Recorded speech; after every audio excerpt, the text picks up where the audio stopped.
Hello and welcome to High Foodtrucks. This is one of the smallest trailers that we can build. It's small, but it can still do everything that the customer needs it to do. This trailer was actually brought to us by the customer themselves, so it's not of seamless construction. But it has all the other features that we typically do, of course.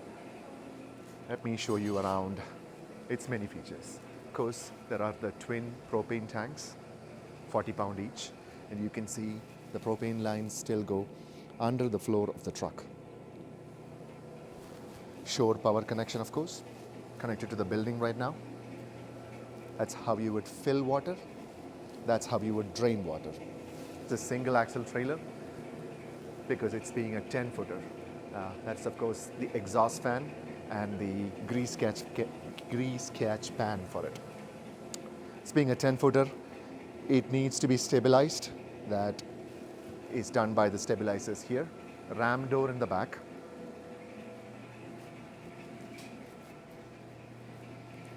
To pass code, this is a self-closing window. You can see you lift up, pass the product, and it closes by itself. Of course, it has the awning as well. Door lets you inside.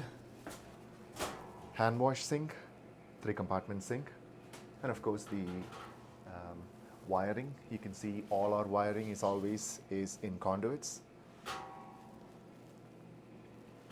Little table here by the window. Here's one thing.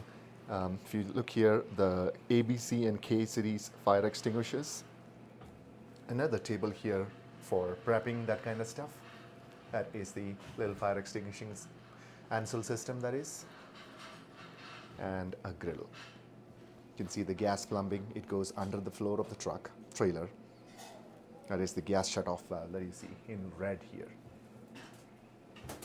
So yeah, this is a little trailer that does a lot of things. It will make a lot of money for the customer on a small budget. If you have any questions or if you would like something like this, please do contact us through our website, zinefoodtrucks.com. Thank you. Have a nice day.